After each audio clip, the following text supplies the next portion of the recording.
मागच्या 2 अध्यायामध्ये आपण चर्चा केली, की कशा प्रकारे सूत गोस्वामींनी नैमिषारण्यमधल्या ऋषीमुनींच्या सुरुवातीच्या प्रश्नांची उत्तरं दिल्यानंतर, नैमिषारण्यमधल्या ऋषीमुनींनी श्रीमद भागवतमच्या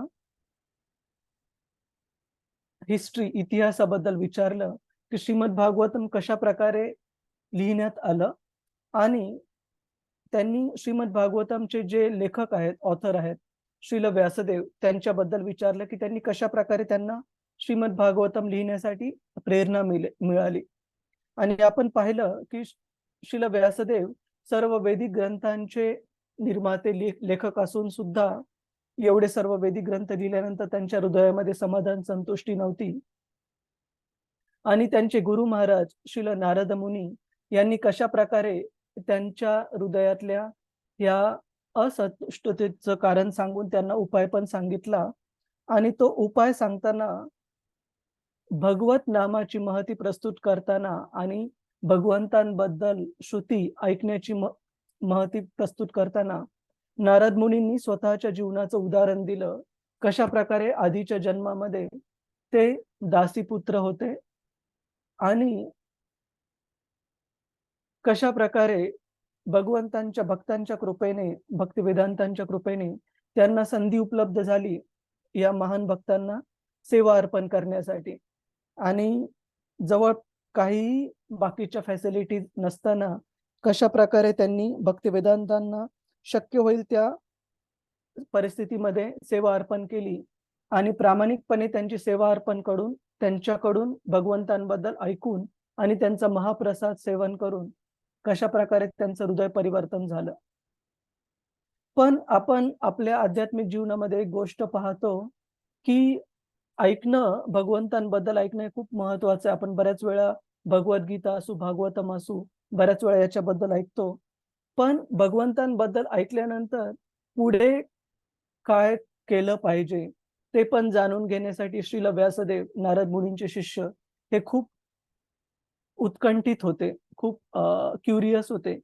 आणि त्या उत्कंठेमधून श्रील व्यासदेवांनी नारद मुनींना प्रश्न विचारले, की "हे नारदजी, आपण भक्तिवेदांतांकडून ऐकल्यानंतर, त्यांची सेवा केल्यानंतर, आपलं हृदय परिवर्तन झाल्यानंतर, ज्यावेळेस तो चातुर्मास्याचा 4 महिन्यांचा काळ संपला आणि भक्तिवेदांत त्या ठिकाणाहून गेले, त्यानंतर पुढे काय झालं तुमच्या जीवनामध्ये? तुम्ही काय केलं?"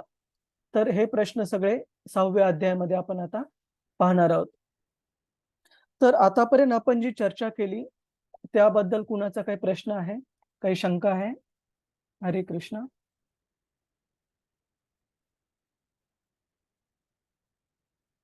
ठीक आहे.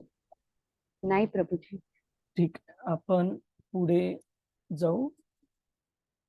तर 6व्या अध्यायाचं शीर्षक आहे नारद व्यास संवाद.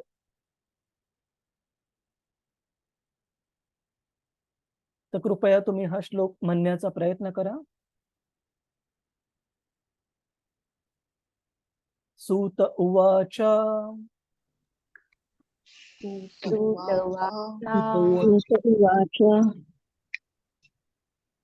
एवं निशम्य भगवान्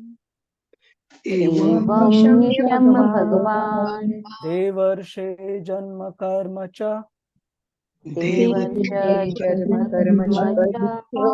भूयः पप्रच्छ तं ब्रह्मन्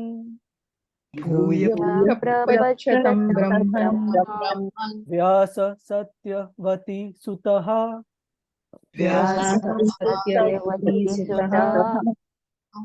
हरे कृष्ण. आपल्यापैकी कुणाला वाचायला आवडेल?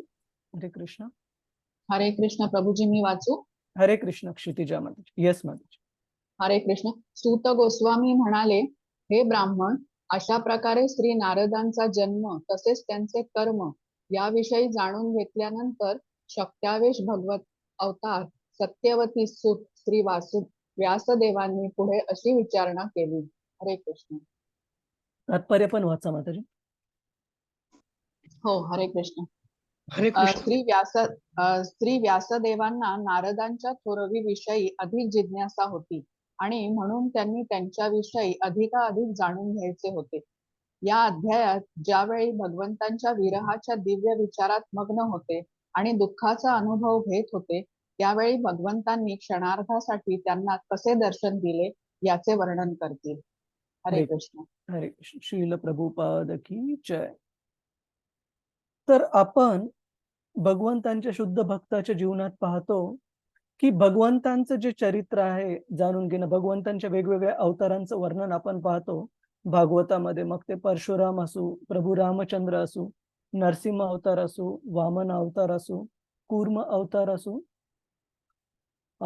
किंवा शक्त्यावेश अवतार भगवंतांचे जसे पृथू महाराज असू. तर यांचं चरित्र जसं जाणून घेणं महत्वाचं आहे, तसंच भगवंतांचे जे शुद्ध भक्त आहेत त्यांच्या थोरवीविषयी त्यांचं चरित्र, त्यांचं जीवन चरित्र जाणून घेणं पण खूप खूप महत्वाचं आहे. कशामुळे? कोणी सांगू शकेल? का भगवंतांचं चरित्रांसारखंच भगवंतांचं शुद्ध भक्तांचं जे जीवन चरित्र आहे ते पण समजून घेणं खूप महत्वाचं आहे. काय कारण आहे त्याचं? हरे कृष्ण अंजली माताजी, दीपाली हरे कृष्ण रेश्मा माताजी. Yes ma'am. हरे कृष्ण. कदाचित असं म्हणायचं असेल की म्हणजे तुम्ही त्यांना मग फॉलो करू शकाल. करेक्ट. खूप छान. त्यांचं म्हणजे की त्यांचं जे काही की आपण आध्यात्मिक जीवनामध्ये अनुकरण करत नाही, अनुसरण करतो. अनुसरणचा अर्थ आहे की त्यांच्या पदचिन्हांवर चालून आपण आपल्या जीवनामध्ये भगवंतांच्या भक्तीमध्ये प्रगती कशा प्रकारे करू शकू. आणि अशा भगवंतांच्या शुद्ध भक्ताचं जीवन चरित्र हे भक्तांना जाणण्यासाठी कशा प्रकारे त्यांना वेगवेगळ्या अडचणी आल्या, कशा प्रकारे त्यांनी त्या अडचणींवर मात केली आणि याविषयी आपल्याला प्रेरणा मिळू शकते. एका प्रामाणिक जो की भगवंतांना जाणण्याविषयी उत्सुक आहे भक्त, अशा भक्ताला अशा महान शुद्ध भक्तांच्या जीवन चरित्रातून भगवंतांच्या भक्तीमध्ये प्रगती करण्यासाठी प्रेरणा मिळते आणि भक्तीचा पाथ जो भक्तीचा मार्ग आहे तो अधिकाधिक सुकर होत जातो. तर एक 6व्या स्कंदामध्ये एक सुंदर श्लोक येतो यमराजींचा, ज्याच्यामध्ये ते सांगतात की महाजनो येन गता सपंथ, की कोणता मार्ग भगवंतांच्या भक्तांनी मार्गक्रमण करायला पाहिजे. महाजनो जे भगवंतांचे महान भक्त होऊन गेलेले आहेत, वेगवेगळे महाजन, त्या महाजनांनी फॉलो केलेला जो मार्गक्रमण केलेला जो मार्ग आहे त्या मार्गावरून जर आपण चाललो तर आपल्याला भगवत धाम, भगवत प्रेमाची प्राप्ती लवकर होऊ शकेल. तर इथे आपण बघतो की व्यासदेव हे पण खूप क्युरियसला काय म्हणतो, उत्सुक आहेत नारद मुनींच्या जीवनाबद्दल अधिकाधिक जाणून घेण्यासाठी.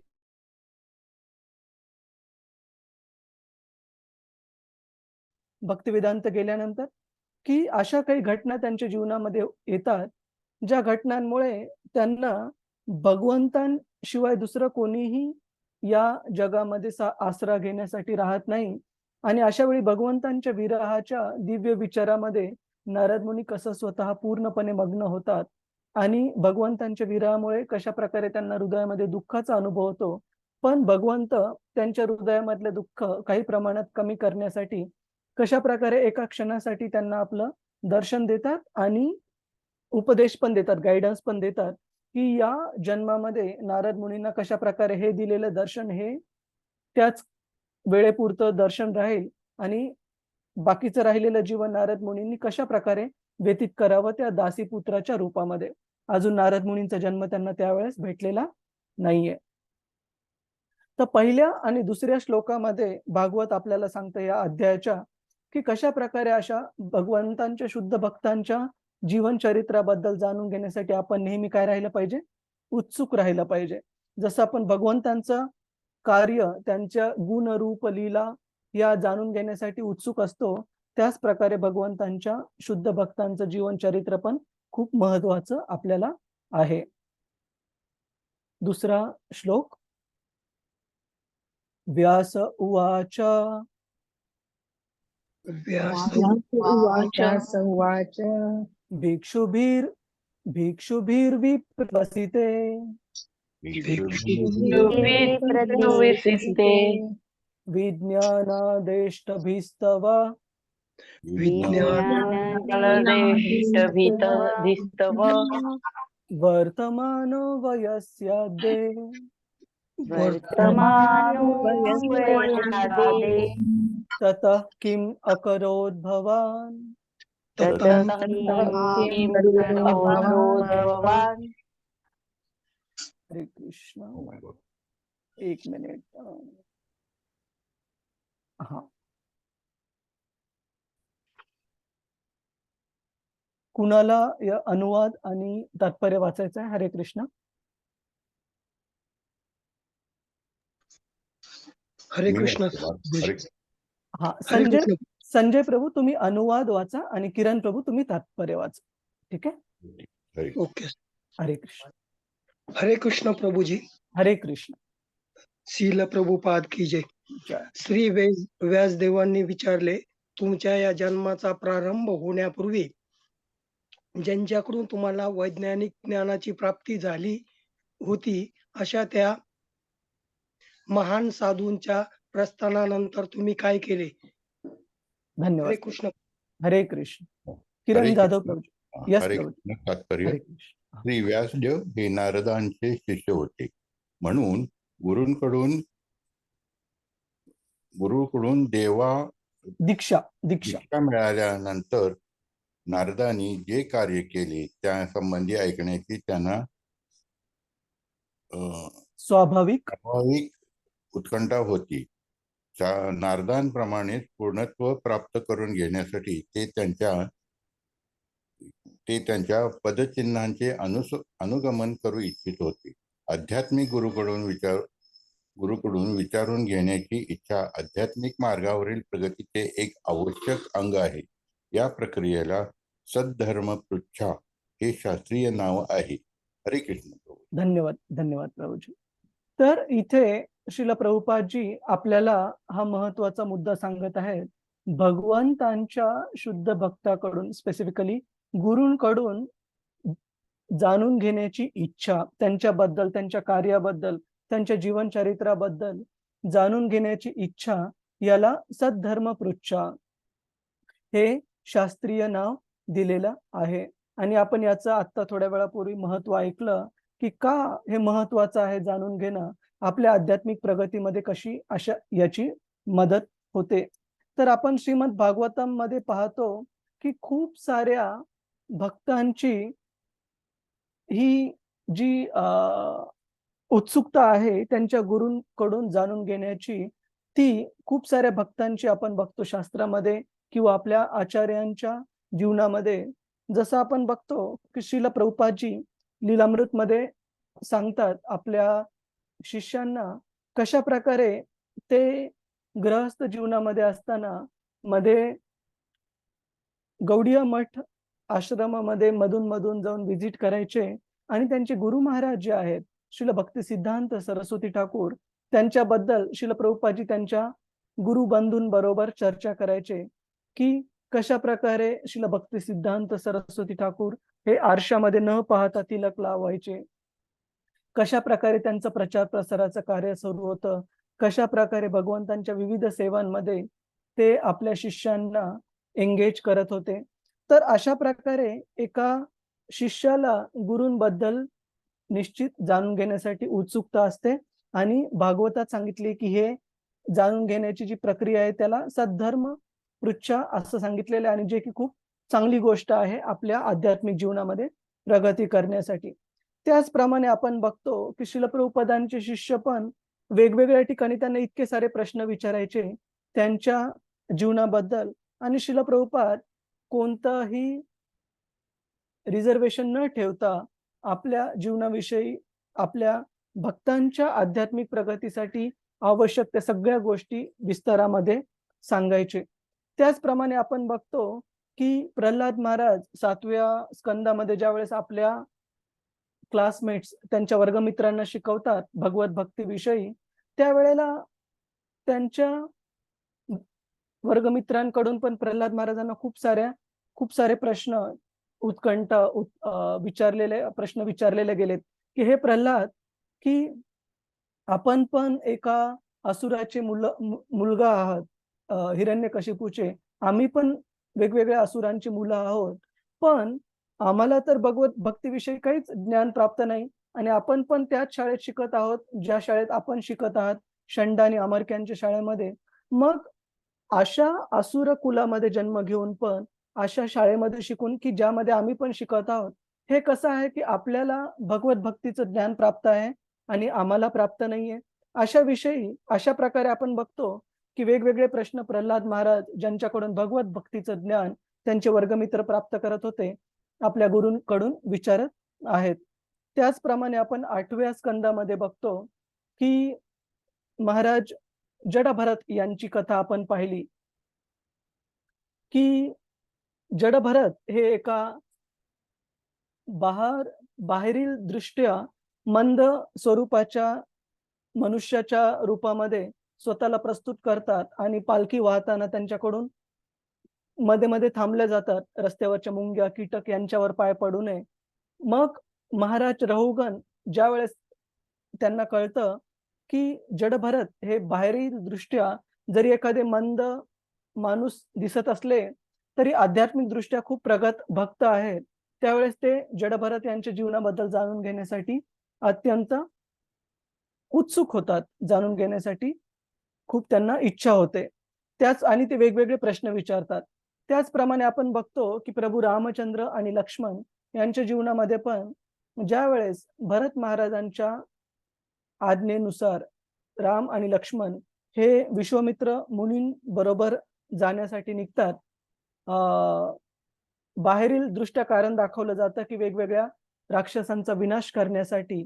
पण आपण बघतो, की त्याच ट्रिपमध्ये प्रभू रामचंद्रांचं सीता देवीशी लग्न पण झालं आणि विश्वामित्र मुनींकडून वेगवेगळी लर्निंग्स वेगवेगळ्या शिकवणी राम आणि लक्ष्मण या दोघांनी प्राप्त केल्या. तर त्या काळामध्ये पण ज्यावेळेस विश्वामित्र मुनींना राम आणि लक्ष्मण यांनी आपल्या गुरुच्या रूपामध्ये स्वीकारलं, की ते त्यांच्या जीवनाविषयी कसं वेगवेगळ्या गोष्टी जाणून घेण्यासाठी खूप उत्सुक असतात. तर भगवंत स्वतःच्या जीवनातून आपल्याला शिकवतात, की गुरूंबद्दल जाणून घेण्यासाठी एका प्रामाणिक शिष्याने कशाप्रकारे नेहमी उत्सुक असलं पाहिजे, उत्कंठ असलं पाहिजे.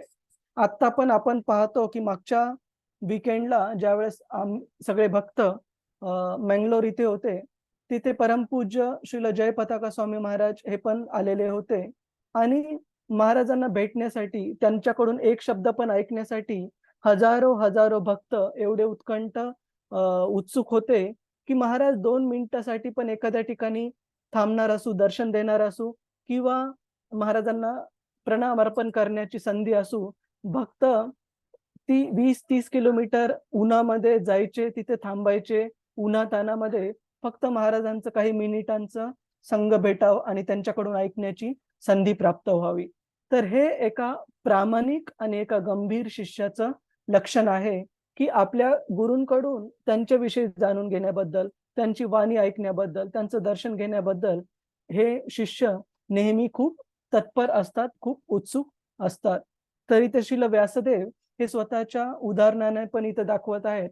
नारद मुनींच्या जीवनाबद्दल वेगवेगळे प्रश्न विचारत आहेत, की अशा महान साधूंच्या भक्तिवेदांतांच्या तिथून प्रस्थानानंतर आपण त्यांच्याकडून ज्यावेळेस ऐकलेलं आहे नारद मुनी, तर तुम्ही काय केलं? त्यांच्याबद्दल जाणून घेण्यासाठी उत्सुक आहेत.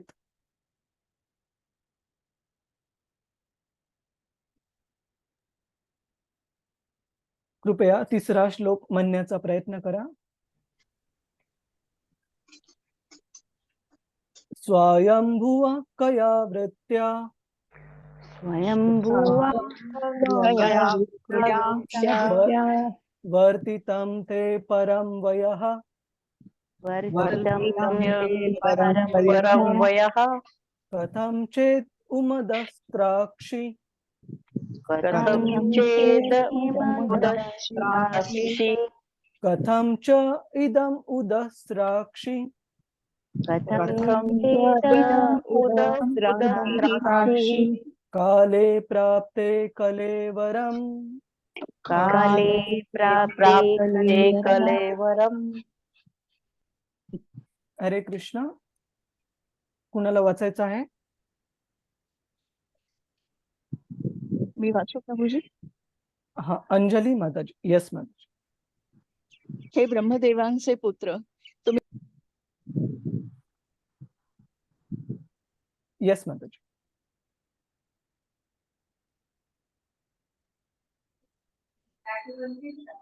अंजली माताजी, तुम्ही म्यूट झाला आहात. अच्छा, ओके. हा. हरे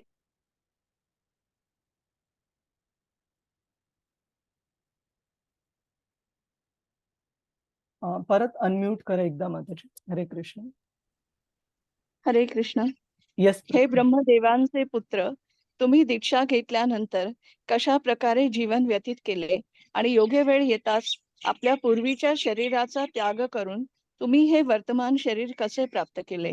हरे कृष्ण. तात्पर्य पण वाचा. श्री नारद मुनी पूर्व जन्मात एका सामान्य दासीचे पुत्र होते. असे असताना त्यांना पूर्णपणे सच्चिदानंद दिव्य देह कसा प्राप्त झाला हे निश्चितपणे महत्वाचे आहे. श्री व्यासदेवांनी सर्वांच्या संतोषार्थ या गोष्टीचे वर्णन जाणून घेण्याची इच्छा प्रकट केली. हरे धन्यवाद. कृष्ण प्रभूजी. हरे कृष्ण. तर आपण बघतो की भगवंतांचे असे जे शुद्ध भक्त आहेत ते आपल्या जीवनातील अशा गोष्टी दर्शवण्यामध्ये किंवा त्याचं वर्णन करण्यामध्ये पण कोणत्या प्रकारचा संकोच बाळगत नाहीत, की त्या ज्या अपरंट काही त्यांच्याकडून चुका झालेल्या असतील, काही गोष्टी बरोबर झालेल्या नसतील, जोपर्यंत त्या गोष्टींमधून आपण बोध घेऊ शकतो आणि आपण आपल्या जीवनामध्ये तो बोध घेऊन भगवंतांच्या जवळ जाऊ शकतो, भगवंतांच्या भक्ती मार्गावर प्रगती करू शकतो.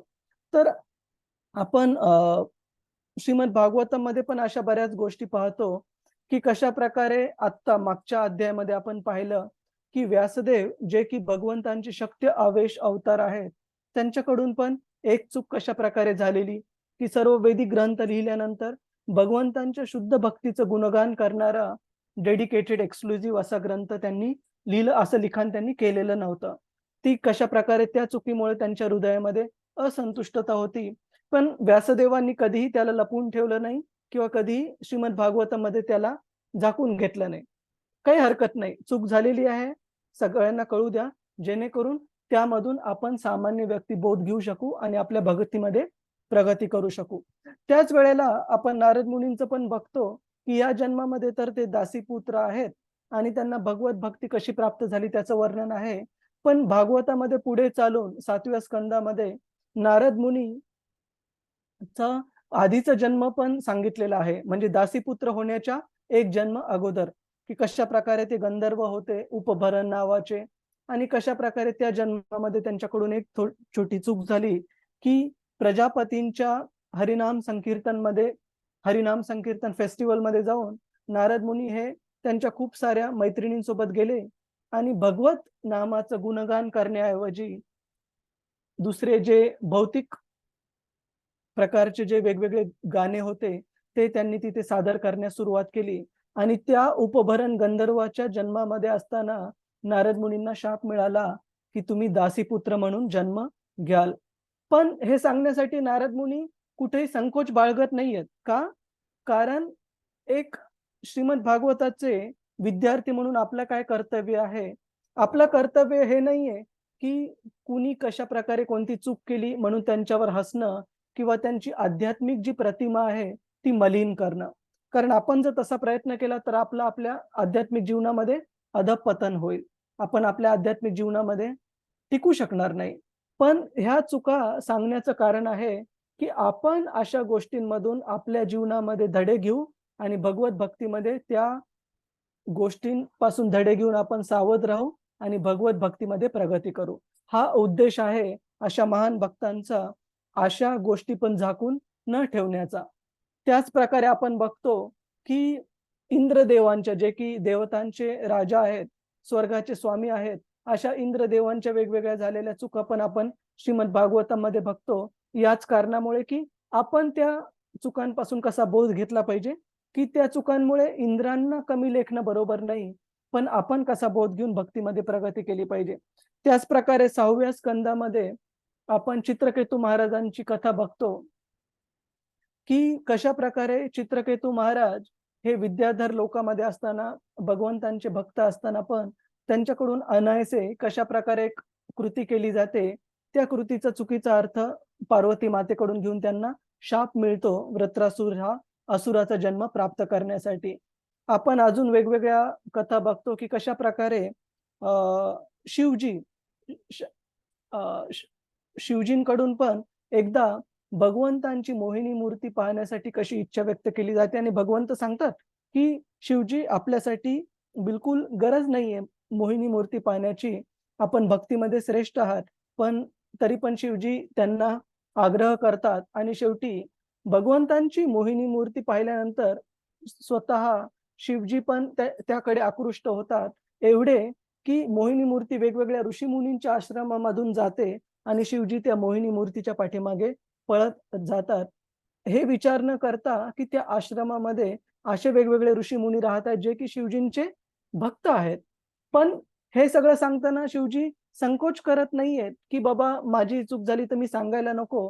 हे सांगताना काय महत्त्वाचं स्ट्रेस कशावर करत आहेत, की भगवंतांची महती कशाप्रकारे, की अशा महान पूर्ण पुरुषोत्तम भगवंतांच्या मोहिनी मूर्तीने साक्षात मला पण कसं मोहित केलं, हे सांगण्यासाठी शिवजी संकोच बाळगत नाहीयेत.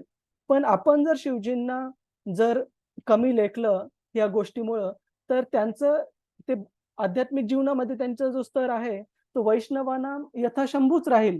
पण आपलं आपल्या आध्यात्मिक जीवनामध्ये पतन होईल. जर आपण भगवंतांच्या भक्तांना जजमेंटलला आपण मराठीमध्ये काय म्हणतो? हरे कृष्ण. पूजा माताजी आहेत का? जजमेंटलला काय म्हणतो आपण? मला एकदम तोंडावर येत नाही शब्द. चालेल मग. पण सगळ्यांना अर्थ कळाला याचा? पूर्वग्रह. हां. आपण जर पूर्वग्रह हरे किंवा कृष्ण. गैरसमज केला. हरे कृष्ण. पूर्वग्रह. हा. पूर्वग्रह हां. पूर्वग्रह केला ठेवून ठेवून जर त्यांच्याकडे पाहिलं, तर त्या भक्तांची जो स्तर आहे तो कमी नाही होणार, आपला स्तर कमी होईल. त्याच्यामुळे हे आपलं पाहण्याचं ॲटिट्यूड असलं पाहिजे. त्याच प्रकारे आपण बघतो ब्रह्माजींचं पण, की कशाप्रकारे भागवतामध्ये वर्णन आहे, की एका विशेष वेळेला ब्रह्माजी सरस्वती देवी जी की त्यांची साक्षात मुलगी आहे, तिच्या विषयी कशाप्रकारे आकृष्ट झालेले आणि लवकरच ते त्यांच्या याला काय म्हणतात सेन्सेस म्हणजे लवकरच ते तळावर आले आणि त्यांनी आपलं वागणूक सुधारली. पण त्यांना जे हसले, जे 6 प्रकारचे काय होते हायर प्लॅनेटरी सिस्टम्स मधले जे रेसिडेंट जे राहणारे होते, त्या 6 जणांना नंतर हिरण्यकशिपूच्या सॉरी देवकीच्या पोटी 6 पुत्रांच्या रूपामध्ये जन्म प्राप्त झाला आणि कंसा करून त्यांना मृत्यूदंड स्वीकारावा लागला. आणि नंतर भीष्मदेवांचे जे आई होती गंगा माता आणि त्यांचे जे वडील होते, भीष्मदेवांच्या वडिलांचं नाव काय? शंतनू महाराज. तर शंतनू महाराज आपण बघतो, की गंगा मातेकडून पहिल्या ज्या तिचे 6 मुलं होते, त्यांना शंतनू महाराजांकडून म्हणजे प्रत्येक मूल जन्मल्यानंतर गंगा देवीने त्यांना नदीमध्ये ते मूल टाकण्यासाठी परवानगी मागितल्याने असा कंडिशन ठेवली, की जर शंतनू महाराजांनी विचारलं, की आपण हे का करत आहात, तर त्या निघून जातील. तर अशा प्रकारे आपण बघतो, की भगवंतांच्या महान भक्तांना जर आपण पूर्वग्रह बनवला, तर त्यांचा स्तर कमी होत नाही, तर मात्र आपलं भक्तीमध्ये निश्चित अधःपतन होतं. तर हे जे यांच्या जीवनकथा सांगितल्यात, चुका पण काही-काही सांगितल्यात, ते एवढ्यासाठी सांगितल्यात, की आपण आपल्या जीवनामध्ये बोध घ्यावा आणि भक्तीमध्ये प्रगती करावी. आणि आपण पहिल्या स्कंदामध्ये पण पाहणार आहोत, की परीक्षित महाराज कशाप्रकारे भूक आणि तृष्णा, तहान यांच्या वेदनेने एकदा शमीक ऋषींच्या आश्रमामध्ये गेल्यानंतर कशाप्रकारे त्यांच्याकडून पण एका क्षणासाठी चूक झाली, की शमीक ऋषींनी त्यांना व्यवस्थितपणे रिसीव्ह न करता, त्यांना पाणी, आसन यांची विचारपूस न करता स्वतःच्या ध्यानामध्ये मग्न राहिल्यामुळे परीक्षित महाराज कशा प्रकारे त्यांचं संतुलन थोड्या काळाकरता मिटलं आणि त्यांनी एक मेलेला साप त्या शमीक ऋषींच्या गळ्यामध्ये टाकला आणि शमीक ऋषींच्या मुलाने त्यांना मोठ्या प्रमाणावर शिक्षा दिली, शाप दिला. तर ही छोट्या प्रकारची चूक निश्चित सांगितली भागवतामध्ये, पण त्या चुकीमुळे परीक्षित महाराजांचं जे भक्तीचा स्तर आहे तो कमी होत नाही, पण त्या चुकीमुळे आपल्याला भरपूर शिकण्यासाठी मिळतं. तर अशा प्रकारे आपण बघत आहे, की नारद मुनी हे सांगण्यासाठी बिलकुल संकोच बाळगत नाहीयेत, की कशाप्रकारे त्यांना आधीच्या जन्मामध्ये एका भौतिक देहामध्ये जन्म प्राप्त झालेला आणि तो पण एक पतित जन्म एका दासीपुत्राच्या रूपामध्ये प्राप्त झालेला. पण हा जन्म कसा प्राप्त झाला, त्याच्यातून त्यांनी कोणते कार्य केले आणि पुढे चालून आध्यात्मिक प्रगती करून त्यांना भगवंतांच्या सेवेमध्ये सच्चित आनंद असा देह कसा प्राप्त झाला, हे पूर्ण विस्तृत रूपामध्ये भागवतामध्ये वर्णन आहे. केवळ आणि केवळ तुम्हाला आणि मला, आपल्या सगळ्यांना आपल्या भक्ती मार्गामध्ये प्रेरणा देण्यासाठी, प्रोत्साहन देण्यासाठी. कुणाला काही प्रश्न आहे आतापर्यंत आपण जी चर्चा केली त्याच्यावर?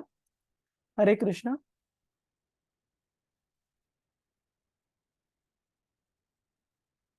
रतिरूपा सुसेविनी माताजी, हरे कृष्ण. हरे हरे कृष्ण प्रभूजी, दंडवत प्रणाम. प्रभूजी, तुम्ही सांगितलं की जे सुद्धा जसं शांतनु जे होते महाराज, त्यांनी गंगा मातेला त्यांचे पुत्र जे नदीकाठी वाहून देण्यासाठी ते बोलले, तेव्हा त्यांची ती चूक झाली. तर भौतिक दुनियामध्ये जर आपण काहीही चुका समोरच्या व्यक्तीने केली असेल तर आपल्याला चुप बसलं पाहिजे की आपल्याला रिप्लाय करून त्यांना त्यांची चुका दाखवल्या पाहिजे? कारण हे विधिलिखित आहे म्हणून चुप बसायचं की त्याच्यासाठी आपण प्रत्युत्तर द्यायचं? तर सगळ्यात अगोदर मी जे कथा सांगितली त्याच्यामध्ये शंतनू महाराजांची चूक नाही सांगितली.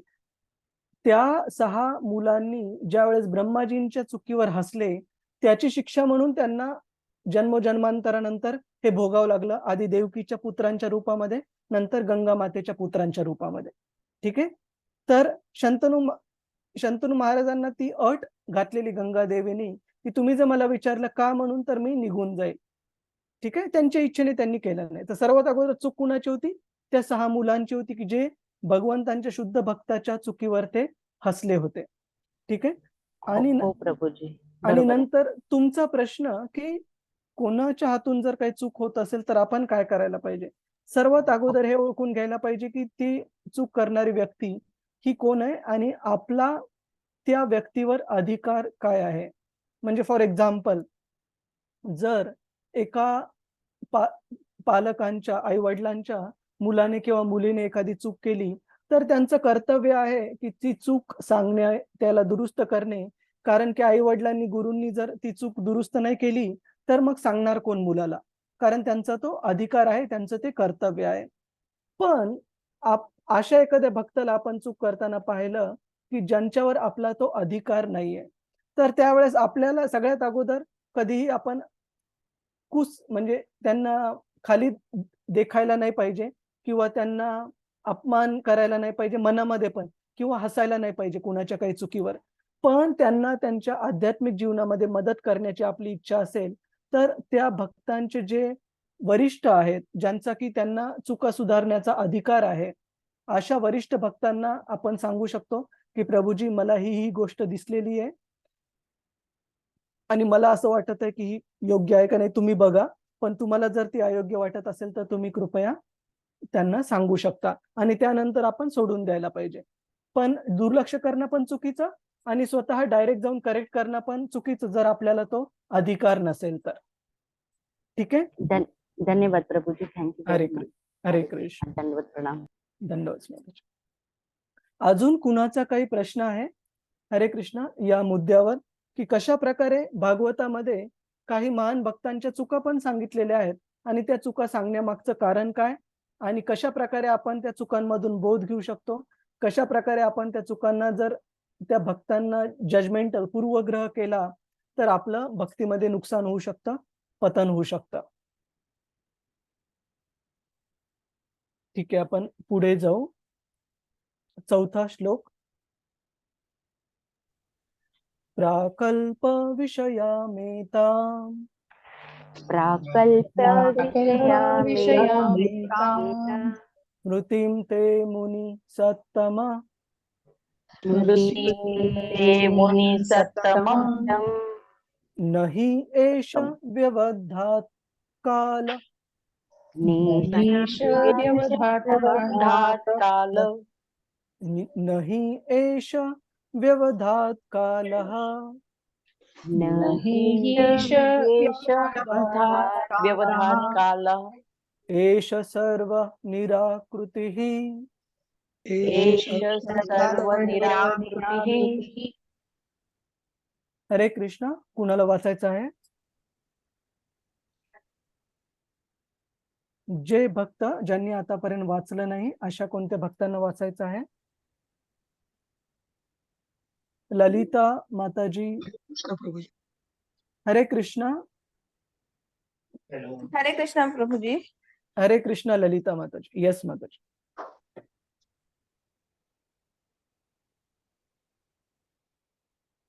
हे ऋषी श्रेष्ठ. एक मिनिट. हा. हे ऋषी श्रेष्ठ, काळ भौतिक जगातील प्रत्येक गोष्टीचा संहार योग्य वेळी करतो. आता जी घटना ब्रह्मदेवांच्या या दिवसापूर्वी घडली त्या घटनेची स्मृती अद्यापि तुमच्या हृदयात ययावत जागृत आहे. हे कसे? हे तात्पर्य वाचू प्रभुजी? हा. हा. ज्याप्रमाणे भौतिक शरीराच्या विनाशानंतर आत्मा नष्ट होत नाही, त्याप्रमाणे आध्यात्मिक चेतना देखील कधी नष्ट होत नाही. नारदांच्या पूर्व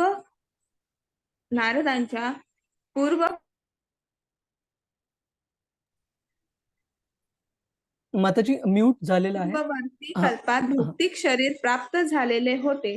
त्याच वेळी त्यांनी आध्यात्मिक चेतनेचा विकास केलेला होता.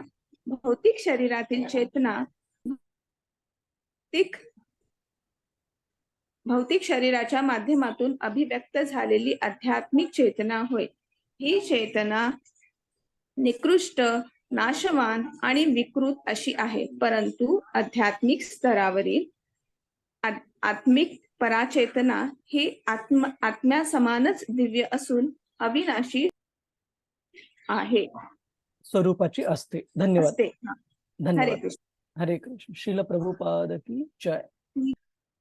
तर इथे देव नारद मुनींना विचारत आहेत की ह्या भौतिक जगतामध्ये काळ प्रत्येक गोष्ट हे नष्ट करतो. आपण बघतो की अश्मयुगातील पहिल्या काळातील जे कितीतरी फेमस जे राज्य होते त्यांचे पण आज केवळ अवशेष शिल्लक आहेत.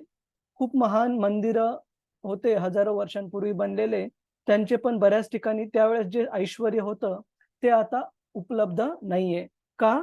कारण काळशक्तीचा प्रभाव जो की भगवंतांचं स्वतःचं रूप आहे हा एवढा तीव्र, एवढा शक्तिशाली आहे की काळानुसार सगळ्या बऱ्याच गोष्टी क्षीण होत जातात, ह्या डिप्लीट होत जातात. तर त्याच प्रकारे काळाच्या प्रभावानेच वयानुसार व्यक्तीची जी बुद्धी आहे, जी स्मरण करण्याची क्षमता आहे ती पण काही प्रमाणामध्ये अफेक्ट होते. तर इथे आपल्याला पटकन जर कोणी विचारलं की प्रभुजी काल एक्झॅक्टली याच वेळा आपण काय करत होता, तर आपल्याला थोडा विचार करावा लागेल, लगेच लक्षात येणार नाही. पण इथे व्यासदेवांना हे आश्चर्य वाटत आहे की नारद मुनी अशी गोष्टी त्यांना आठवण करून सांगत आहेत ज्या की ब्रह्माच्या या दिवसामध्ये नाही तर आधीच्या दिवसामध्ये, ब्रह्माजींच्या एका दिवसाला कल्प म्हटलं जातं, तर या कल्पामध्ये नाही पण आधीच्या कल्पामध्ये घडलेल्या घटना म्हणजे दासीपुत्र रूपामध्ये नारद मुनी जे होते ते ब्रह्माजींच्या आधीच्या दिवसामध्ये कल्पामध्ये होते. तर त्या घटना आपल्या हृदयामध्ये कशा प्रकारे जागृत आहेत आपण कसं आठवू शकत आहात. आणि केवळ हे ब्रह्माच्या दिवसाचा फरक नाहीये 12 तासांचा, तर या 2 दिवसांमध्ये काय होऊन जातं, पूर्ण भौतिक जगताचा प्रलय होऊन जातो. म्हणजे पूर्ण भौतिक जगत नष्ट होऊन पुनर्निर्मित केलं गेलेलं आहे ब्रह्माजींकडून. आणि नारद मुनी तुम्हाला ह्या गोष्टी इतक्या कशा ॲक्युरेटली लक्षात आहेत की मागच्या जन्मामध्ये तुम्ही कोण होतं, कोण होते, काय घटना घडल्या, कशा प्रकारे तुम्ही भक्ती केली. तर ह्या सगळ्या गोष्टी आश्चर्यकृत होऊन व्यासदेव नारद मुनींना त्यांच्या गुरु महाराजांना विचारत आहेत. का नारद मुनींना हे शक्य आहे? कारण भगवंतांच्या भक्तीच्या जोरावर त्यांनी जी भौतिक शरीरातील जी नाशवान अशी चेतना आहे, ती सोडून त्यांनी आध्यात्मिक शरीर प्राप्त केलेलं आहे भगवंतांच्या भक्तीच्या जोरावर, जे की सच्चित आनंद आहे. आणि अशा सच्चित आनंद शरीर प्राप्त केल्यामुळे भगवंतांच्या कृपेने ते त्रिकालज्ञ आहेत. त्रिकालज्ञ म्हणजे अशा भक्तांना आधी झालेलं, आत्ता चालू असलेलं आणि भविष्यात होणाऱ्या सगळ्या गोष्टींचं ज्ञान प्राप्त होते भगवंतांच्या कृपेने. तर ह्या 4थ्या श्लोकापर्यंत नारद मुनींना व्यासदेवांनी प्रश्न विचारलेले. आता आपण नारद मुनींचं उत्तर इथे 5व्या श्लोकापासून सुरुवात करूया.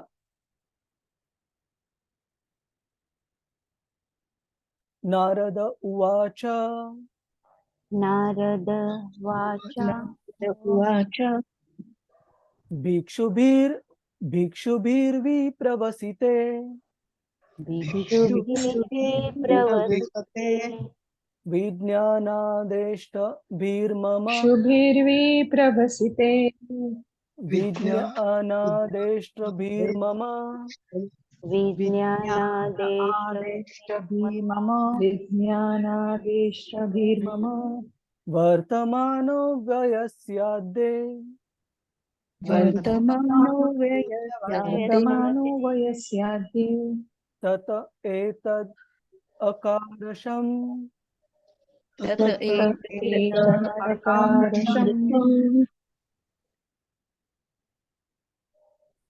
आपल्यापैकी कुणाला वाचायचं आहे? हरे कृष्ण. हरे कृष्ण प्रभुजी. हरे कृष्ण. ठीक आहे. रेश्मा माताजी तुम्ही अनुवाद वाचा. ओके. संजय प्रभू तुम्ही तात्पर्य वाचा. हरे कृष्ण. श्री नारद म्हणाले, मला शास्त्रीय अध्यात्म ज्ञानाचा उपदेश करून ते महान साधू दुसऱ्या ठिकाणी निघून गेल्यावर मला माझे जीवन असे व्यतीत करावे लागले. हरे कृष्ण. तर हरे इथे कृष्ण. हरे कृष्ण. तर इथे नारद मुनी आता त्यांच्या जीवनाबद्दल जे विचारलेले प्रश्न आहेत व्यासदेवांनी, की भक्तिवेदांत हे महान भक्त तिथून गेल्यानंतर त्यांनी काय केलं, त्याविषयी वर्णन सुरू केलेले नारद मुनींनी. तात्पर्य प्रभूजी. हरे कृष्ण प्रभुजी. हरे कृष्ण. शील प्रभुपाद की जय. विजय. तात्पर्य: मागील जीवनात महान साधूंच्या आशीर्वादाने जेव्हा नारदांमध्ये आध्यात्मिक ज्ञानाचा प्रवेश झाला होता, तेव्हा ते जरी अवघ्या 5 वर्षांचे होते, तरी त्यांच्या जीवनातील प्रत्यक्ष परिवर्तन घडून आले होते. अधिकृत आध्यात्मिक गुरुद्वारे दीक्षा प्राप्त झाल्यावर प्रकट होणारे हे एक महत्वाचे लक्षण आहे. भक्तांच्या प्रत्यक्ष संगतीमुळे आध्यात्मिक साक्षात्कारासंबंधी जीवनामध्ये वेगाने परिवर्तन घडून येते. नारदांच्या पूर्व जीवनात हे परिवर्तन कसे घडत गेले याचे वर्णन या अध्यायात केलेले आहे. हरे कृष्ण प्रभुजी. धन्यवाद. धन्यवाद. तर आपण हे बघतो की सवय पुंसाम परोधर्मो यतो भक्तीर अधोक्षजे अहैतुकी अप्रतिहता ययात्मा सुप्रसिद्धती. तर भक्तीला अप्रतिहता सांगितलंय. अप्रतिहता म्हणजे कोणत्याही भौतिक कारणाने त्या भक्तीमध्ये अडथळा कधी येऊ शकत नाही. तर इथे नारद मुनींचं बघतो आपण, त्यांच्या जीवनामध्ये किती साऱ्या कन्स्टंट, किती साऱ्या मर्यादा होत्या, की सगळ्यात अगोदर त्यांचं वय वर्ष होतं फक्त 5. म्हणजे असं नव्हतं की ते एकदम पूर्ण युवक झालेले आहेत आणि त्यांचे शरीर पूर्ण डेव्हलप झालेले, स्वतः काम करून स्वतःचं भरण पोषण करण्यासाठी. ते होते दासीपुत्र. म्हणजे त्यांच्या आईशिवाय त्यांच्या जीवनामध्ये काळजी करणारं दुसरं कोणीही नव्हतं. आणि आई पण असं नव्हती की खूप आर्थिक दृष्ट्या किंवा खूप प्रगत होते. एक दासीपुत्र म्हणजे एका आपण म्हणतो की सामान्य मराठीमध्ये सांगायचं तर धुणे भांडे अशा प्रकारे साधे काम करणाऱ्या आईचे पुत्र होते आणि त्यांना आईशिवाय दुसरा कोणीही नव्हतं. आणि राहायला कुठे होते? एका जंगलाच्या अशा ठिकाणी. तर एवढे सर्व मर्यादा असताना पण कशा प्रकारे या आध्यात्मिक गुरूंद्वारे ज्ञान प्राप्त झाल्यानंतर नारद मुनींनी आपल्या भक्तीचं पालन केलं, या सगळ्या मर्यादांच्या पलीकडे जाऊन. तर हे परिवर्तन कसं घडलं हे नारद मुनी सांगत आहेत. आणि पुढच्या 3 श्लोकांमध्ये 6, 7, 8 हे नारद मुनींनी आपल्या आईबद्दल खूप ग्राफिक वर्णन केलेले. ग्राफिकला आपण मराठीत काय म्हणतो? हरे कृष्ण. ग्राफिक म्हणजे विस्तृत हा विस्तृत विस्तृत, विस्तृत आणि डिटेल मध्ये वर्णन. तंतोतंत का प्रभूजी? तंतोतंत म्हणजे खूप इम्पॅक्ट असणार. ठीक आहे, म्हणजे आपल्या आईबद्दल खूप काही काही विस्तृत असं किंवा विस्तृत पूर्ण डिटेल. पूर्ण डिटेल सांगितलंय, जेणेकरून आपल्याला त्यांच्या परिस्थिती कळावी की कोणत्या परिस्थितीत होते आणि भगवंतांचा जो आशीर्वाद आहे कशा प्रकारे त्यांनी समजून घेतला आणि स्वीकारला. तर खूप महत्वाचे श्लोक आहेत. पुढचे 3 श्लोक त्यांच्या आईबद्दल कशा प्रकारे ते वर्णन करतात ते आपण पाहू. एकात्मजा मे जननी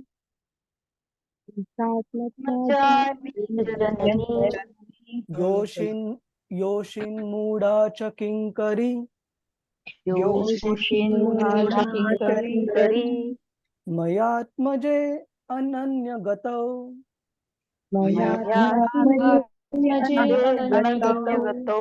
चक्रे स्नेह अनुबंधनम.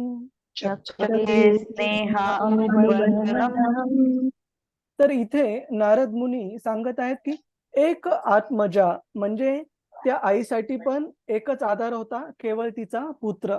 आणि नारद मुनींसाठी पण एकच आधार होता, केवळ त्यांची आई. ते 5 वर्षाचे होते, माता. आणि काय विशेषण सांगितलेत आपल्या आईबद्दल? योषिन मूढा च किंकरी. एक ती स्त्री होती, मूढा म्हणजे भोळसर होती. असं नाही की खूप आध्यात्मिक दृष्ट्या किंवा खूप ज्ञानी होती. मूढ म्हणजे भोळसर होती, जास्त न समजणारी. योषिन मूढाच्या किंकरी. किंकरी म्हणजे एक साधारण दासी होती, साधारण काम करणारी स्त्री.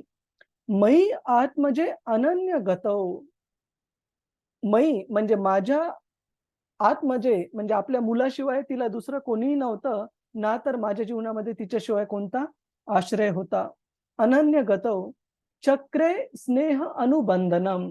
आणि अशा प्रकारे दोन्हीही माता आणि तिचा पुत्र असं आयुष्य जगत असल्यामुळे निश्चितच आईमध्ये आणि मुलामध्ये जे स्नेह अनुबंध असतात ते खूप तीव्र असतात. पण अशा जीवनामध्ये जिथं की ह्या आईला आपल्या छोट्या मुलाशिवाय दुसरं कोणी नाही आणि या छोट्या मुलाला आपल्या आईशिवाय दुसरं कोणी नाही, त्याच्यामुळे हे जे स्नेहाचे अनुबंध होते ते खूप जास्त तीव्र आणि जास्त स्ट्रॉंग होते, अडकवण्यासारखे. तर याचा अनुवाद: मी माझ्या मातेचा एकमेव पुत्र होतो आणि ती एक भोळी स्त्रीच नव्हे तर एक दासी सुद्धा होती. मी तिचा एकमेव पुत्र असल्यामुळे तिला माझ्या व्यतिरिक्त दुसरा आश्रय नव्हता आणि तिने मला स्नेह बंधनात बांधले होते. पुढे काय होतं ते आपण 2 श्लोकांमध्ये पाहू. सा स्वतंत्रा न कल्पासित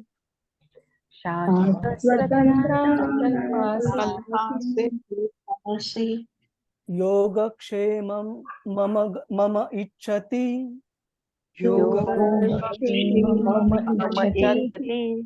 ईशस्य हि वशे लोको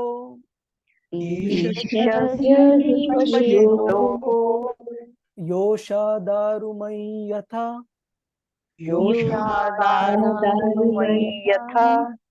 तर अशा प्रकारे नारद मुनींची जी आई होती, एक आई म्हणून निश्चित तिच्या इच्छा होत्या की आपल्या मुलाचं चांगलं भरण पोषण करावं, त्याला चांगल्या प्रकारे मोठं करावं. पण तिच्याकडे ते मीन्स नव्हते, कारण आपल्या मुलाला व्यवस्थित सांभाळण्यासाठी. कारण ती एक दासी होती आणि जास्त काही मीन्स नव्हते. आणि जे काही मिळेल भगवंतांच्या कृपेने केवळ त्याच्यामध्ये भरण पोषण. म्हणजे असंही होत असेल कदाचित आपल्या मुलाला एक छोटं स्वीट जरी द्यावं हे जरी त्या आईला वाटत असेल, कदाचित खूप बरेच दिवस काम केल्यानंतर तिला ते प्राप्त करू शकत असावे आपल्या मुलाला भरण पोषण करण्यासाठी. तर इच्छा तर तिची खूप होती, आपल्या मुलाला खूप व्यवस्थित सांभाळावं, पण दासी असल्यामुळे, जे मीन्स लिमिटेड असल्यामुळे ती जास्त काही करू शकत नव्हती त्यांचं पालन पोषण करण्यासाठी. तर माझे पालन पोषण चांगल्या रीतीने करावे अशी तिची इच्छा होती, परंतु आश्रित असल्या कारणाने ती माझ्यासाठी काही करू शकत नव्हती. हे जग परमेश्वराच्या पूर्णपणे नियंत्रणामध्ये असल्यामुळे प्रत्येक व्यक्ती ही मदाऱ्याच्या हातातल्या कठपुतळी समान आहे. म्हणजे भगवंत हे पूर्ण जग हे एका स्टेज सारखं आहे आणि ह्या स्टेजवर जे वेगवेगळ्या ऍक्टिंग, वेगवेगळे कार्य करणारे आपण सगळे व्यक्ती आहोत. ज्याप्रमाणे आपण लहानपणी बघायचो की कठपुतलीवाले लहान मुलांना खेळण्यासाठी कठपुतल्या घेऊन यायचे आपल्या घराच्या जवळ आणि त्यांना आपण काही पैसे देऊन तो कठपुतलीचा खेळ पाहायचो. त्याचप्रमाणे ह्या भौतिक जगामध्ये वेगवेगळे होणारे जे कार्य आहेत लोकांच्या द्वारे, हे अंततः हे कार्य डायरेक्ट करणारे भगवंत स्वतः नियंत्रक आहेत. तर अशा प्रकारे त्यांची इच्छा असून पण त्या दासी आपल्या मुलासाठी, दासीपुत्र नारदासाठी जास्त काही करू शकत नव्हत्या.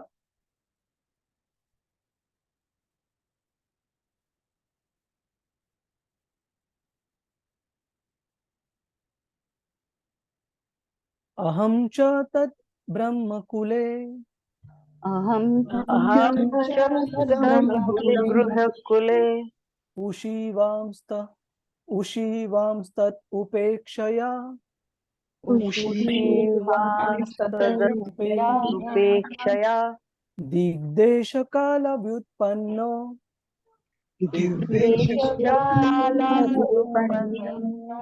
बालकः पञ्चहायनः बालकः पंचहायनः तर अहं च तत् ब्रह्मकुले, त्यावेळेला मी एक पंचहायन, पाच हरे तुझी वही घे.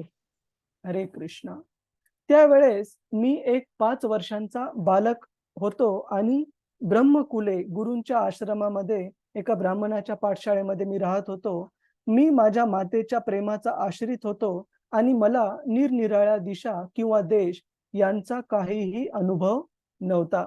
तर नारद मुनी या 2 ते 3 श्लोकांमध्ये सांगत आहेत की कशी त्यांची आई की खूप शिकलेली नव्हती, खूप साऱ्या काही गोष्टी नव्हत्या जवळ, आईशिवाय त्यांच्या जवळ कोणी नव्हतं आणि त्या मुलाशिवाय त्यांच्या आईजवळ कोणी नव्हतं आश्रय म्हणून.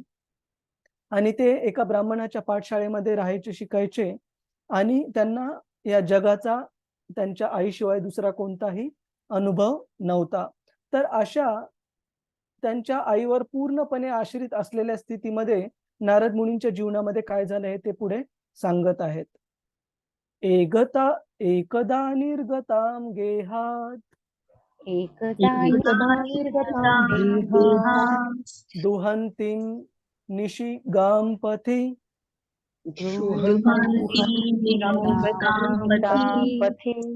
सर्पोदशत्पदास्पृष्टः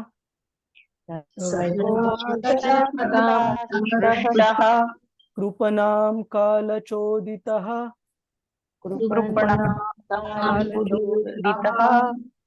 तर एकदा माझी निरागस माता रात्रीच्या समयी गोदोहनासाठी म्हणजे गाईचं दूध काढण्यासाठी जात असताना काळाने प्रेरित झालेल्या एका सर्पाने तिच्या पायाला दंश केला.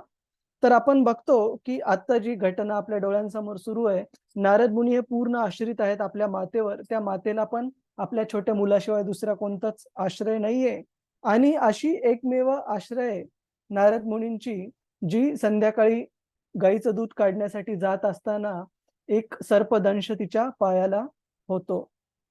एका प्रामाणिक जीवाला भगवंतांकडे ओढून घेण्याचा हाच मार्ग आहे. म्हणजे सामान्यरित्या जर सीन कुणी पाहिला तर कुणाच्या पण मनात येईल की अरे अरे, त्या मुलासाठी त्याच्या आईशिवाय दुसरा कोणताही आधार नव्हता, मग तिला असं का झालं, की सर्पदंश का झाला, भगवंतांनी का असं होऊ दिलं. पण एक भागवताच्या दृष्टीने जर आपण पाहिलं तरी भगवंतांचीच एक अरेंजमेंट होती. कशासाठी?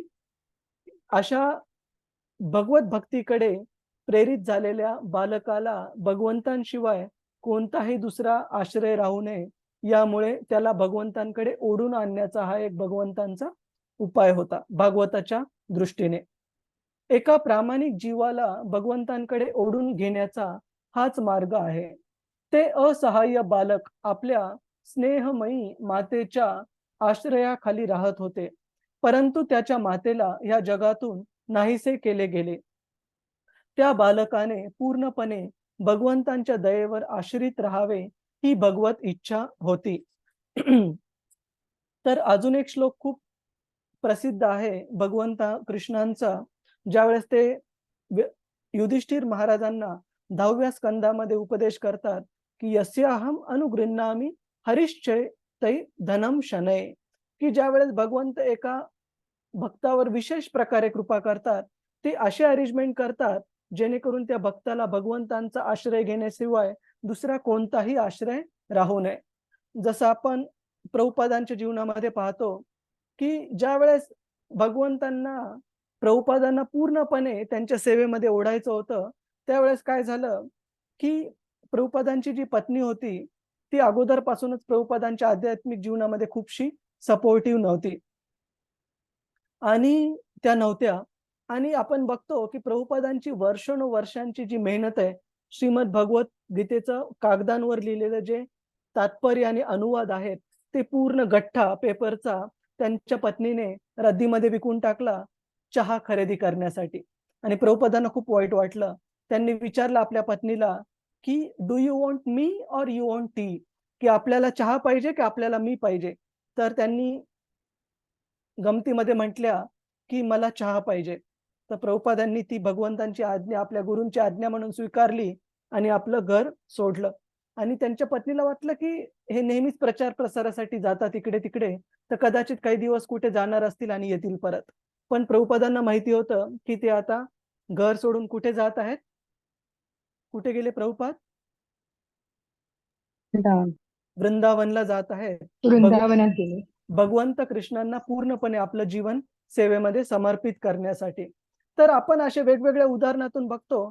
भौतिक दृष्टीने पाहायला गेलं तर आपल्याला वाटू शकतं की अरे अरे, भगवंतांनी असं का होऊ दिलं की प्रभुपादांसारखा अजून ऍडव्हान्स भक्त कोण सापडेल की जो आपल्या पत्नीला आणि सर्व मुलांना पण भगवत भक्ती देण्यासाठी पूर्णपणे समर्थ आहे. पण प्रभुपादांनी जर शेवटपर्यंत त्या स्थितीमध्ये राहिले असते तर आम्हा सर्वांना भगवत भक्ती कधी मिळाली नसती. ह्या जगातल्या हजारो लाखो जीवांना उद्धारासाठी कधी भगवत भक्ती प्राप्त झाली नसती. त्याच्यामुळे ज्यावेळेस भगवंतांना पाहिजे असतं की त्यांचा एक भक्त पूर्णपणे त्यांच्यावर अवलंबून राहावा, पूर्णपणे भगवत आश्रित व्हावा, त्यावेळेस भगवंत अशा प्रकारची खूप विशेष व्यवस्था करतात, जेणेकरून त्या व्यक्तीला, त्या भक्ताला आश्रय देण्यासाठी केवळ आणि केवळ कोण राहतं? शेवटी कुणाचा आश्रय घ्यावा लागतो? भगवंतांचा. पूर्णपणे भगवंतांचा आश्रय घेत. आणि ते कोणाही अंडू पांडू भक्तासोबत नाही, तर जे विशेष स्तरावरचे भक्त आहेत, जे की भगवंतांच्या त्या भगवंतांच्या त्या कृपेला समजून घेऊ शकतील. नाही तर साधारण व्यक्ती काय करेल की भगवंतांपासून दूर होऊन जाईल. की जसं कधी कधी थोडं आपल्या जीवनामध्ये इकडं तिकडं काही झालं की लोक अगोदरच देवावर राग काढतात. मला एक गोष्ट लक्षात आहे, मी आणि माझा भाऊ ज्यावेळेस शाळेमध्ये होतो, माझ्या भावाला 10वीला थोडे कमी मार्क पडले, 69 मार्क आले आणि त्याची अपेक्षा जास्तची होती. पण लगेच उदास झाला, निराश झाला की मी भगवंतांना मानणार नाही, की भगवंत जर अस्तित्वात आहे तर मला कमी मार्क का पडू दिलं. की अरे बाबा, आपण एकटेच विद्यार्थी नाही आहेत, हजारो लाखो विद्यार्थ्यांना भगवंत बुद्धी देत आहेत. तर एखाद्या जीवनामध्ये एखादी गोष्ट थोडी इकडे तिकडे झाली तर लगेच भगवंतांवर आपण दोष नाही द्यायला पाहिजे. त्याच प्रकारे आपण बघतो वेगवेगळ्या लोकांच्या जीवनामध्ये थोडस गोष्टी इकडे तिकडे झाल्या की सगळ्यात अगोदर काय करतात? भक्ती मार्ग हरे कृष्ण करून टाकतात. पण आपण बघायला पाहिजे ह्या महान भक्तांच्या जीवनातून की नारद मुनींसारख्या जीवनामध्ये जिथे आईशिवाय दुसरा आश्रय नाही, त्या आईला सर्पदंश होऊन ती गेली, पण नारद मुनींनी एकदा पण विचार केला नाही भगवंतांनी असं का होऊ दिलं. त्यांनी तो भगवंतांचा आशीर्वाद म्हणून स्वीकार केला की भगवंत माझे ह्या भौतिक जगामधले स्नेहबंध कट करू इच्छितात आणि पूर्णपणे त्यांचा आश्रय घ्यावा अशी भगवंतांची इच्छा आहे. अशा प्रकारे त्यांनी ते भगवंतांची कृपा स्वीकारली. तर आपण इथे आज कन्क्लूड करू. आपल्यापैकी कुणाचा काही प्रश्न आहे, जिज्ञासा आहे? आपण जी चर्चा केली त्याच्यावर? हरे कृष्ण.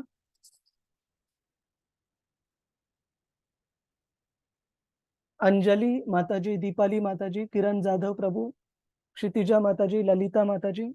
हरे कृष्ण प्रभूजी. हरे कृष्ण किरण प्रभूजी. मला एक नारदांच्या बद्दल आपण जे सांगितलं की त्यांना पूर्व आयुष्यात, पूर्व जन्मातील ही गोष्टी आठवत होत्या किंवा वर्तमानच्या पण होत्या. त्याचप्रमाणे भरत महाराजांनाही त्यावेळेला ते नंतर हरिनाथचा जन्म किंवा जड भारत झाले त्यावेळेला सुद्धा ते त्यांना पूर्वजन्मातल्या पूर्ण आठवणी त्यांच्यामध्ये लक्षात होत्या. तर ह्या दोन व्यक्ती समान मानायच्या? अंततः भरत महाराज पण हरिनाथच्या जन्म आणि त्याच्यानंतर जड भरत महाराजांचा जन्म घेऊन भगवत धामात गेले आणि भगवंतांचे शुद्ध भक्त बनले. नारद मुनी पण अगोदर उपभरण गंधर्व होते, दासीपुत्र झाले. नंतर नारद मुनींचं सच्चिदानंद शरीर प्राप्त झालं आणि भगवंतांचे शुद्ध भक्त होऊन अनंत काळासाठी भगवंतांचा गुण रूप नाम याचा प्रचार प्रसार करत आहेत. तर अंततः पाहायला गेलं तर हे दोन्ही भक्त भगवंतांचे शुद्ध भक्त झालेले, भगवतधाम प्राप्त केलेले. पण यांना जे आधीच्या जन्मातलं जे स्मरण होतं ते देण्यामागचं कारण वेगळं वेगळं आहे. भरत महाराजांना ते देण्यामागचं कारण होतं की त्यांना भक्तीमध्ये पुढच्या वेळेला मागचे काही चुका होऊ नयेत आणि ते त्यांनी काळजी घ्यावी आणि अंततः भगवंतांकडे यावं. आणि नारद मुनीच्या बाबतीत भगवंतांच्या कृपेने त्यांना भगवंतांनी त्रिकालज्ञ बनवलंय. त्रिकालज्ञ म्हणजे त्यांचं आधीचं आता काय चालू आहे पूर्ण जगामध्ये आणि भूत वर्तमान भविष्य पूर्ण ज्ञान त्यांना भगवंतांच्या कृपेने प्राप्त झालेलं आहे. ठीक आहे. तर दोन्ही महान भक्त आहेत, पण यांना स्मरण देण्यामागचं भगवंतांची जी लॉजिक आहे ते वेगवेगळं आहे. हरे कृष्ण. आणि आपल्यासाठी दोन्हीही पूजनीय आहेत. हरे कृष्ण. अजून कुणाला काही प्रश्न, काही जिज्ञासा आहे? हरे कृष्ण. हरे कृष्ण प्रभूजी, मला विचारायचं होतं, आता आपण जो श्लोक म्हटला ना की भगवंतांना जेव्हा भक्तावरती विशेष अनुग्रह करायचा असतो तेव्हा त्याचं धन किंवा कुटुंब त्याच्यापासून वेगळं करतात. तर हे नक्की कसं समजायचं की कर्माचं फळ म्हणून काही चूक झाली म्हणून ते वेगळं झालं, का भगवंत अनुग्रह करतायत म्हणून हे वेगळं आहे? याच्यात फरक कसा करता येईल आपल्याला? खूप चांगला प्रश्न आहे. सगळ्यात अगोदर आपण हे समजून घ्यायला पाहिजे की जसं मी सांगितलं, कृष्ण आपल्यापेक्षा जास्त केअरफुल आहेत की एका 5वीच्या मुलाला 10वीची परीक्षा देतील का ते? क्षितिजा माताजी नाही देणार. जर त्यांनी आपल्याला 10वीचा पेपर सोडवायला दिलाय त्याचा अर्थ ते आपल्याला बुद्धी पण देतील, आपल्याला आध्यात्मिक शक्ती पण देतील तो पेपर सॉल्व्ह करण्यासाठी. करेक्ट? हो बरोबर. तर अशा प्रकारचे कधी जर गोष्टी झाल्या आपल्या जीवनामध्ये तर आपण कधीही हे ओळखून घ्यायला पाहिजे की भगवंतांचं इच्छा काय, आपण काय करायला पाहिजे. आणि आपण जर अशा प्रकारे भगवंतांचा आश्रय घेतला तर हृदयामध्ये परमात्मा रूपामध्ये म्हणा किंवा बाहेरच्या जगामध्ये गुरुच्या रूपामध्ये म्हणा, ते जरूर आपल्याला मार्गदर्शन करतील, काय करायला पाहिजे, काय नाही करायला पाहिजे. जसं त्यांनी नारद मुनींना केलं, जे की केवळ 5 वर्षांचे बालक होते. ठीक आहे. समजलं. आणि दुसरी गोष्ट अशी की जसं आपण म्हटलो की भगवंत हे साधारण भक्ताला देणार नाहीत जोपर्यंत त्याच्यामध्ये ती पात्रता नाही, शक्ती नाही ती परीक्षा स्वीकारण्याची. करेक्ट. म्हणजे जसं तुकाराम महाराजांच्या जीवनामध्ये आपण बघतो, तुकाराम महाराज पण एक सिमिलर श्लोक म्हणतात. ते म्हणतात की बरे झाले देवा निघाले दिवाळे. कशामुळे आपण म्हणू शकतो का ते? कारण तुकाराम महाराजांचं ते भगवंतांबद्दलचं समर्पण होतं की भौतिक दृष्ट्या त्यांनी केलेले सर्व काम भगवंतांनी फेल करून टाकले कामधंदे करण्याचे, पण तरी त्यांचं घर कसं तरी चालू ठेवलं आणि तुकाराम महाराजांनी ती भगवंतांची विशेष कृपा म्हणून स्वीकारली की काही हरकत नाही, भगवंतांची इच्छा आहे मी पूर्णपणे त्यांच्या स्मरणामध्ये चिंतनामध्ये राहावं, वेगवेगळ्या ग्रंथांची रचना करावी आणि माझ्या कुटुंबाचं भरण पोषण करणं हे कसं तरी भगवंत स्वतः अरेंज करतील. त्यांना तो पूर्ण विश्वास होता, म्हणून त्यांनी भगवंतांनी त्या स्तरावरची परीक्षा दिली. हो करेक्ट. हो तर एका भक्ताचं पण, सामान्य भक्ताचं पण कार्य आहे की जीवनामध्ये कधी अशा गोष्टी जरूर होतील की ज्या आपल्याला पॅलेटेबल, ज्या आपल्याला रुचकर वाटत नाहीयेत, की ज्या आपल्याला नकोशा वाटतायत भक्त बनल्यानंतर पण एका भक्ताचं कर्तव्य आहे की भगवंतांवर कधीही अविश्वास ठेवू नये. भगवंतांनी मला एक परीक्षा दिली, तर माझा विश्वास पाहिजे की ते मला बुद्धी पण देतील, ते मला शक्ती पण देतील ती परीक्षा पास करण्यासाठी. तर त्या परीक्षेतून मी कधीही एक्झाम हॉल सोडून पळायचं आपल्याला नाहीये, की मी परीक्षा हो. देणार नाही. आपण खूप अवघड परीक्षा दिली, मला नाही द्यायचा पेपर. असं नाही करायचं कधी. ठीक आहे? हो प्रभूजी, धन्यवाद. म्हणजे सर्वसामान्य माणूस ज्याला भगवंतांबद्दल तेवढं प्रेम नाहीये, तो ही गोष्ट बरोबर विरुद्ध घेऊ शकेल ना. धरू म्हणजे शकेल. हा करेक्ट. अनुग्रह नाही तर जे दूर झालेलं आहे ते परत प्राप्त करावं म्हणून तो व्रतवैकल्य करेल किंवा उपासना करेल. हो खरी ना. गोष्ट, खरी गोष्ट म्हणजे. आणि थँक्यू प्रभूजी. हरे आणि कृष्ण. ही गोष्ट 100% खरी आहे. भगवंत आपल्या भक्ताच्या जीवनात कोणतीच अशी गोष्ट होऊ देत नाहीत, जी त्यांच्या परमिशनला आपण काय म्हणतो? अनुमती, परवानगी परवानगी. परवानगी, अनुमती. त्यांच्या परवानगीशिवाय कोणतीच गोष्ट भगवंतांच्या भक्ताच्या जीवनामध्ये होत नाही. तर आपण हे ओळखायला पाहिजे की भगवंत कृष्ण हे आपले नित्य प्रेमळ पिता आहेत. तर एक वडील आपल्या मुलाच्या जीवनामध्ये कोणतीच गोष्ट अशी होऊ देणार नाहीत, जी त्याच्या जीवनासाठी चांगली नाहीये. तर आपण हे ओळखायला पाहिजे हो. की फक्त माझ्या आध्यात्मिक प्रगतीसाठी या गोष्टीचा मी कशा प्रकारे उपयोग करू शकतो. ठीक आहे? हो प्रभूजी. हरे कृष्ण. थँक्यू प्रभूजी. हरे कृष्ण. हरे कृष्ण. हरे कृष्ण प्रभूजी. हरे कृष्ण. Yes ma'am. दंडवत प्रणाम. हा धन्यवाद. हा जो आपला मुद्दा आता शेवटचा टॉपिक होता आणि माताजींनी सुद्धा तोच प्रश्न विचारला. म्हणजे तेव्हा तुम्ही सांगत होता तेव्हा माझ्या डोक्यात 17वा अध्याय सुरू होता भगवद्गीतेचा, की जशी ज्याची श्रद्धा, जसा ज्याचा भाव, तसं जो कुठला प्रसंग असेल त्या पद्धतीने तो रिॲक्ट होणार. म्हणजे स्वीकारेल. त्याची प्रतिक्रिया, Correct. हो प्रतिक्रिया तशी असेल. आणि माताजींनी पण तोच प्रश्न म्हणजे हे विचारला. तर मला असं वाटतं की ही एक संधी प्रत्येकाला असते. असते. पण खरी गोष्ट. प्रत्येकाची ती संधी वर प्रतिक्रिया देण्याची पद्धत वेगळी असते किंवा असं म्हणजे अशी माझी अंडरस्टँडिंग आहे. तर हे खरी बरोबर खरी आहे. गोष्ट. खरी गोष्ट. आणि एक गोष्ट लक्षात घ्या, आपल्या जीवनामध्ये पण कोणतीही गोष्ट होत असताना आपण भगवंतांचा हात त्याच्यामध्ये नेहमी पाहायचा प्रयत्न केला पाहिजे, की भगवंतांना मला काय शिकवायचंय या गोष्टीमधून. जर आपण ते शिकलो नाही तर ती संधी उपलब्ध करून देणं व्यर्थ आहे. हो ना? म्हणजे हो. आपण जर ओव्हरऑल करिअरमध्ये, आता जर माझ्या भावाने तो विचार केला, 10वीला थोडे कमी मार्क पडले होते, पण बाबा झालं गेलं, पार पडलं, त्याच्यानंतर पण शेकडो संधी मिळाल्या. तर त्या गोष्टीला, त्या कठीण परिस्थितीला एक संधी म्हणून पहा, की ठीक आहे, भगवंतांच्या भक्तीमध्ये मी अजून दृढ व्हावं, अजून चांगला अभ्यास करावा आणि त्यांच्या प्रसन्नतेसाठी मी चांगले चांगले गुण घेण्याचा प्रयत्न करावा. पण असं समजू नये की एकदा कमी मार्क पडले, आता कृष्ण मी तुमची भक्ती करणार नाही. त्यांचं नुकसान नाहीये त्याच्यामध्ये. कुणाचं नुकसान आहे? आपलं नुकसान आहे. आपण जर भक्तीमध्ये कमी पडलो, सोडून दिलं तर. हरे कृष्ण. हरे कृष्ण. धन्यवाद. धन्यवाद. अजून कुणाचा काही प्रश्न, काही टीका, टिप्पणी आहे? हरे कृष्ण. तर आज थोडासा उशीर झाला, त्याबद्दल माफी असावी. वंश कल्प तरुभ्यश्च कृपा सिंधुभ्य एव च पतितानां पतितानां पावनेभ्यो वैष्णवेभ्यो वैष्णवेभ्यो नमो नमः. नमो नमः. अनंत कोटि वैष्णव वृंद की वृंद जय. की जय. वैष्णव ठाकुर की जय. श्रील जय. प्रभुपाद की जय. जय. हरे कृष्ण. रति हरे रूपा कृष्ण माताजी. गुरुजी. हरे कृष्ण. हरे हरे कृष्ण. कृष्ण. हरे कृष्ण प्रभूजी. हरे कृष्ण. हरे कृष्ण. हरे हरे कृष्ण कृष्ण. प्रभूजी. की प्रभूजी सादर प्रणाम प्रभू. धन्यवाद. हरे कृष्ण. हरे कृष्ण प्रभुजी. हरे कृष्ण.